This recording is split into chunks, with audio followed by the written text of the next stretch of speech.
You're listening to Working Forward, a future of work-focused podcast from People Forward Network. These episodes pave the road ahead, helping us confidently step into the future as a leader who moves people forward.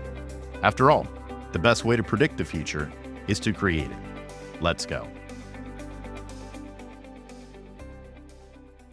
Working Forward peeps, it's good to see y'all and hear y'all. Hey, we had an exciting first launch this week with Enrique Rubio and Matt Burns talking a lot about AI disruption in the market right now. We're going to switch gears, and today I'm excited to be with my boss, Nikki Lewallen Gregory, the founder of People Forward Network. We're going to get really practical today and take you behind the scenes of some of the cool stuff we're doing to prepare for the future of work at People Forward Network. And so specifically today, what we're going to do, Nikki, is want to pick your brain on how you designed and how we run asynchronous meetings. So for some of our listeners, they might even be wondering, like, what the heck is an asynchronous meeting? So let's start there. Tell us about asynchronous meetings. What are they? Yeah, absolutely. I've been so inspired by the companies that I hear are leading from a flexible first perspective. Like, our people value flexibility. We're attracting more talent because that's what they're looking for. We're all craving that. We want autonomy and flexibility. And we all know the death by meeting thing. Like, why am I on this meeting? What was this meeting for? No one wants that. And how do we work more towards getting away from Zoom fatigue, making the most of our meetings, and then leaning into this concept of asynchronous meetings, like all of that. I've just been so curious. So we've been trying it at People Forward Network. And again, really avoiding the fatigue, making sure the right people are there. The other thing is getting everyone's voice heard. It allows everyone's voice to be heard without time limitation. I love that. And the energy that's come from these asynchronous meetings, most would be like, yeah, those sound boring. It's really not boring. I think Jason can share with you, like, they're pretty darn engaging. It's how we design them. So that's a little bit about the background of why being more efficient, leaning into flexible first. Jason, anything else on how you see like the why behind considering asynchronous for those that are listening? Well, if I'm listening, there's a lot of good things there as to the why that you shared. The one that really sticks out to me, because it's a bias that I have, I know this about myself, is making sure there are opportunities to respond for everyone on the team. Yes. I love to talk. I do. And sometimes I'm talking about stuff that doesn't even have to do with anything in the meeting. I'm like, hey, I just miss y'all. Let's try about this. And it's off topic. Yeah. And I need to be reined in. And I know for probably some of our team members, it's like, oh gosh, here's Jason doing this again. And so asynchronous gives our team members a break from me talking about superfluous stuff. I can't even say that word. But stuff that sometimes doesn't pertain. And I just think this whole concept of opportunity to respond, I have to be wary of that, because if there's silence, I tend to be one of those people that's like, well, hey, let me throw a joke in here, or, do something. And it's like, no, give space to breathe, give people time to think about things, and then let them be the first ones to respond. And you're so good at this, Nikki. You open up things to be questioned. You'll say, here's a topic. What do you think about this? Yeah. And I'll tell you, it's so hard for me to just sit back. Someone will be like, well, let me give my 2 cents. I got some ideas on this. But it's like, no. Give everyone else the space to share their 2 cents. Yeah. That's what I need to do, is a better job of listening. And I think asynchronous meetings can really support that. Yeah. Giving folks that maybe prefer to not be quite as verbal in meetings, it gives them that opportunity to respond and share their insights and wisdom and experiences that sometimes can be missed in live meetings together. Yes. Oh, I love it. Okay, so we're leaning into asynchronous. Not only does it lean into our ability to be better with our flexible work, right? And leaning into different time zones and, not conflicting with other meetings, just the scheduling of getting a bunch of people together. But I think the glowing star here is we all get a voice, and all different types of personalities. There's some people that just need more time to digest and think before responding. Other people have a lot to say, and it just gives all of us an opportunity at an equal playing field. So love everything that you just said. And so, Jason, I think if we talk about for those listening that want to try this, feel free to reach out to us and we can give you our frameworks that we've been trying so far. By no means are we masters at this yet, but they're working. And so we could share some of those templates. But let's talk about the foundational building blocks of how to have effective asynchronous meetings. So I think one is setting the expectations. So an expectation for our team is, since we have taken away from the actual time blocks for an entire hour of meeting, when doing these asynchronous, which you can kind of do on your own, making sure that you're getting it done by a certain deadline time. Like, hey, we're going to post the asynchronous where we want this to be done by the end of the day, and setting the expectations, all need to contribute.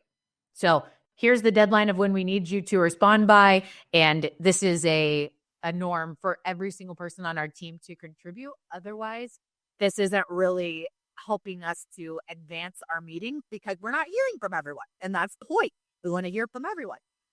So I think the expectation setting is really key as one of the building blocks. Number 2 is choosing the right tool to use for your asynchronous. So for us, our best communication platform where we are very regularly, the majority of our time, collaborating as a team is Slack. So because Slack already works, we're going to use Slack. We're going to dedicate a channel that is for our asynchronous meetings. That's the way we've done it. So whatever it is that you're doing, new initiative wise, let's say it's bringing a internal podcast to your organization. Well, you want to think about, where are our people currently communicating? We're going to want to bring a lot of that communication into the channel they already are. Whatever it is you're doing, you want to think, what is the tool where our people already are that we want to bring this in and build this inside of where we already thrive, rather than introducing something new with a new concept. For us, it's Slack. You could think about, I know some people use Voxer. I've heard there's a really cool way that they're doing, asynchronous with a couple companies I know on Voxer. Maybe it's through like a software like a Monday.com. There's an innovative way to use your work management that you're doing your asynchronous. Wherever it is, use the right tool for your team. I think that's the second building block. I think number 3 would be structuring your asynchronous meeting with very clear communication outside of the expectation that all are here to participate. And here's the deadline that we need you to communicate by and do your participation. Really giving clear communication. For example, ours that we're happy to share with you if you want to reach out to Jason or myself. I think there's typically 5 sections, and we post in our asynchronous channel with 5 different sections rather than just posting all 5 with one post. So people can then chime in and comment in the comment thread related to that one topic. So topic number 1, it's all organized and everybody's collaborating on that topic number 1 of the 5 topics in that chat thread. So really communicating clearly how we're doing this, making sure that the communication is in the right sections and leading the way on the clarity of how to use that. Jason, those are, I think, my 3 building blocks that I'd love to share to get started. What am I missing? No, those are perfect building blocks. So what I'm going to do real quick too, Nikki, is to show everybody kind of what this looks like. Like you mentioned, we lean on Slack. We do it in Slack. But as Nikki mentioned, there's so many other tools that you can use for this, for collaboration. Once you've got the template, like the types of things that need to be in your agenda, then it's simply a matter of prompting, reminding people that throughout that day, whenever it's due, that they need to go in and put their comments or ask their questions on whatever those topics are that you're working on together. But here, what I want to do is a screen share. I want to show you real quick behind the scenes for us in Slack of kind of what this looks like. Some of the magic sauce here. So we have a very consistent structure, as you'll see here. We start with kind of like a fun little icebreaker. Ours this last time was, if our team had a theme song, what would it be? And so it's just a cool way that everyone can kind of like, think about this. It's a fun little question everybody can contribute to. Then we also have a section that we call headlines. This is where we want people going in and specifically putting in what are some of the big things that have happened over the course of the last week that's important for everybody on the team to know about. Then we have kind of like our sprint reviews, which are goals for each month that we're going on. Then we actually get into the agenda items. What are the things collaboratively, the problems that maybe we need to solve together? Those go in here. and we prompt people in terms of providing their thoughts and guidance on those things, and they reply to it. And then at the end are what are the to-dos? What are the things that maybe we coming into this meeting, we know everyone on the team needs to be doing these things. And so that's a little bit of the magic sauce of how we do it. One extra tool that I'll share that is free that could probably get the same job done is Google Docs. So even though we do ours in Slack and we prefer to do it that way, if you're running on a pretty slim tech stack at your company, but if you have Google Docs, you can just have a running Google Doc that has those different types of sections that we just showed you for the asynchronous meeting. And then it's a collaborative doc, right? You share it with the people who need to be contributing on that document, and you can do that. And then if you keep that as a running document where, hey, the next time at the top, we're going to put the next asynchronous meeting that we have, then people can go back and see the previous stuff from the previous meetings. But those 3 building blocks that you shared, Nikki, that's it. It really isn't complicated. I think the biggest challenge is feeling like giving yourself permission, like, is it okay for us to do this? Do we feel kind of dirty instead of meeting in person all the time? Is it okay for us to do an asynchronous meeting? Because you get locked into those habits so much, right? Yeah. That at first it was just kind of a shock, like, yeah, we can be just as productive. Yeah. Shifting half of our team meetings over to asynchronous. Yeah. It's been really successful, but it did kind of require some mental gymnastics there at first, I think, for all of us to be like, oh, is this okay? Are we breaking some rules by not meeting every Tuesday in person? But all those building blocks are so solid, and to illustrate that it really is a simple process once you put a little time and thought into it. Then the execution of just helping people remember how to do it, getting them access to whatever tool or form that you're going to use is really big. I love that you shared an example for those that get to watch this. And it made me think about, the building blocks are how we structure this for successful setup of execution. And then from a productive asynchronous meeting, I think a couple of components that you shared that I just jotted down as you look through the agenda that's working for us. Our icebreaker, I'll say that again. Our icebreaker is typically very fun and engaging. It's energizing. It kicks off the meeting. Like it was so fun to see everyone's songs. I was like on YouTube. I was like, ooh, let me see these lyrics because, thinking for the future, like this could be something fun we use for marketing or opening meetings. So it was just a fun way to kick off. Number 2 is every organization needs over communication. You can never communicate enough to get people up to speed. There's like a saying that until people hear it 7 times, I've heard that so many times. I don't know the exact statistic, but it's a lot. We have to hear updates a lot. It's not that one email, someone may have missed the email or they read it and they took it out of context. So the news and update section is us to reiterate, hey, progress on this. I talked to, Mr. Smith, and he decided that he's going to shift his contract to this by this date. Hey, here's the link to our new project management board for X client on whatever we're doing. So we are just regularly making sure that our team over communicates. The key is clarity. We all want to be clear, and then regularly, all as a team, not just one of us, updating from every seat on the team what is happening. To be crystal clear across the board, the goals. So, we are taking a different approach this year with our monthly sprint goals. How many times do you do annual planning? You spend so many weeks, months, whatever, and then you finally get it out there and the thing changes by the time you're going into Q2 anyway. And so I love Agile. And I love shifting and changing, but we've broken this down where we used to say, hey, link to our annual goals here. Let us know if you have questions. It's like, dude, I got to scroll forever. It's so much here.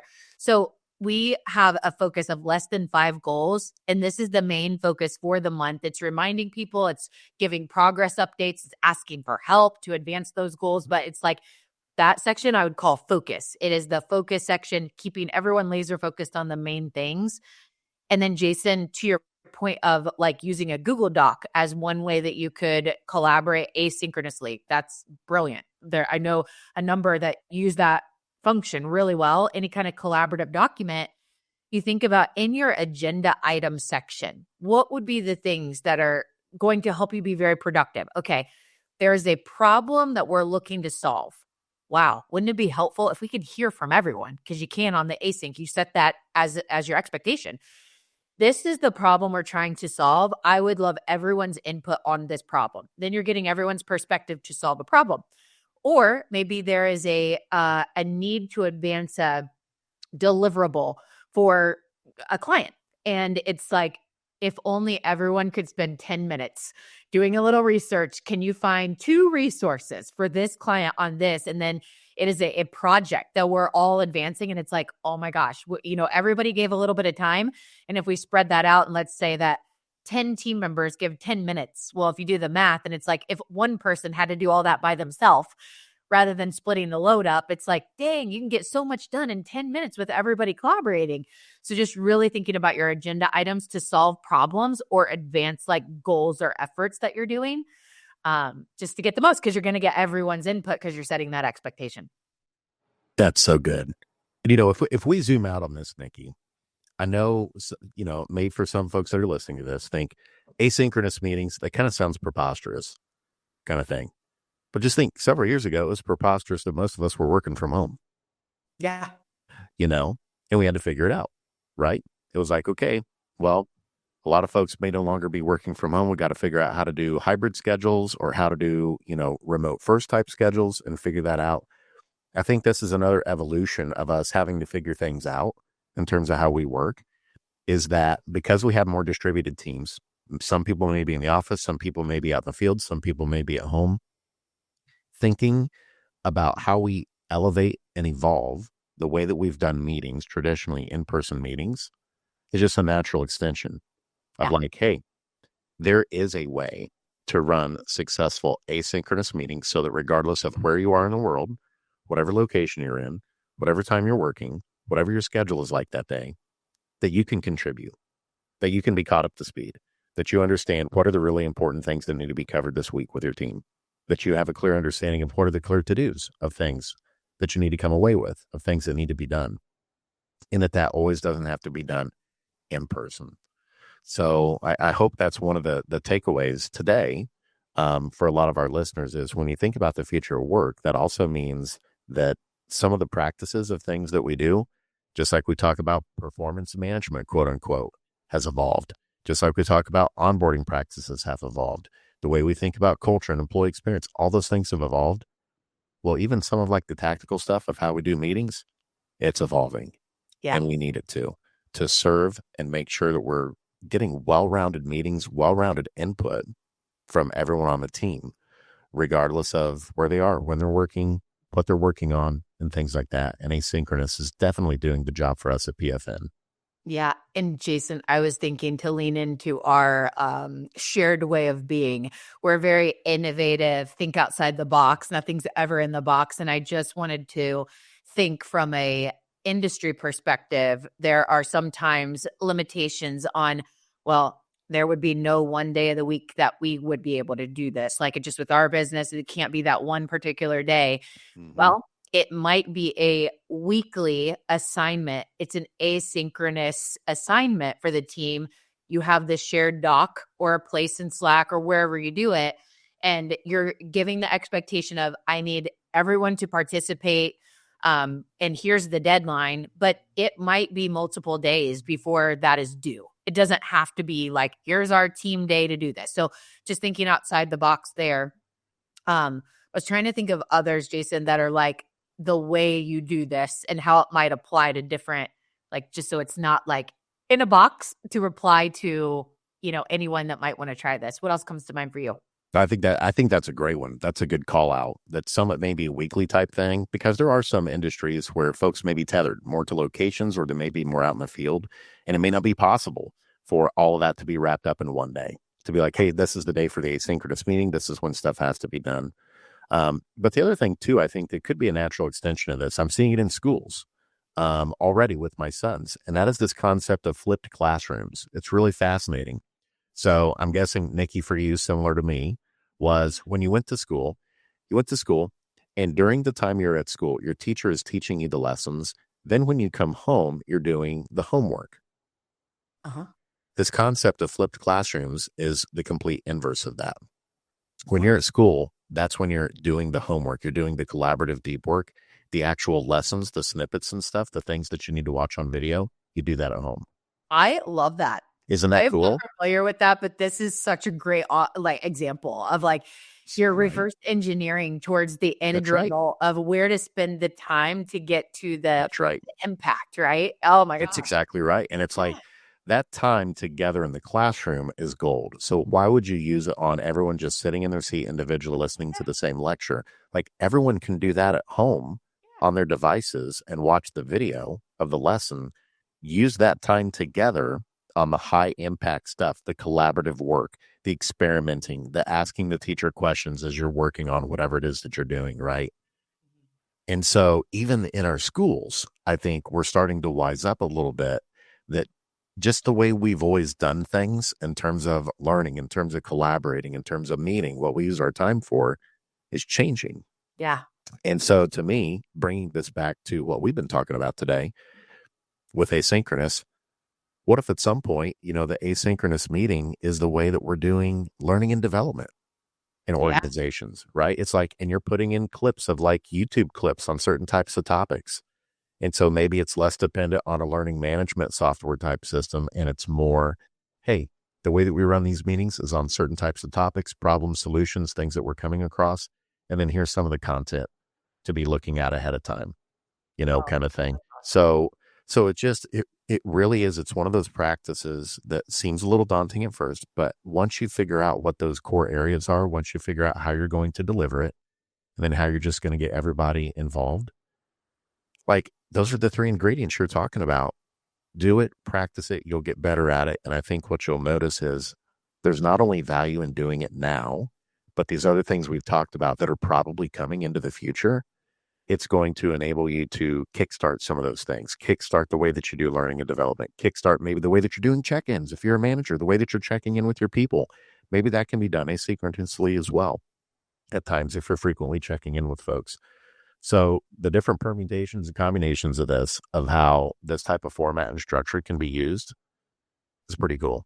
What are some of your closing thoughts and ideas, Nikki, on asynchronous meetings? Yeah, I think, if this speaks to you, where I would love to hear from everyone on my team or on a team within our company, I want everyone's voice shared to get their input. This is a solution for that. We're really trying to lean into more flexibility for our people because they crave that and want that, which is like everyone, by the way. Here's the challenge. Go try one.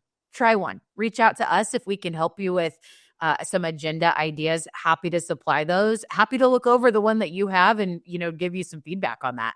I'm actually really passionate about it right now. I think Jason and I had shared with you. I'm like, I am so inspired by these people that are doing async last year.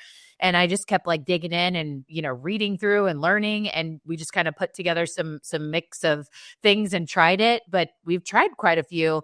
My challenge to you is try one. If we can help you with the structure for the expectations and what's included, we're happy to do that. But yeah, go give it a try. And then if you want to let us know if you want to come on for an episode in the future, we'd love to break down how it's working for you. So good. That's a great CTA. And if only we had a community, Nikki, if only we had a community where we could put out some of those resources and share with people, right? So thank you all for being with us today. This is another fantastic episode with Nikki Lewallen Gregory, founder of People Forward Network, on Working Forward, our Future Work podcast. That's an original podcast with People Forward Network. Thanks for joining us, and we'll see you next time. Thanks, Jason. This was fun. Thanks for tuning in to Working Forward. If you like what you hear, please hit the subscribe button wherever you listen to your favorite podcasts. Until next time, here's to building tomorrow today.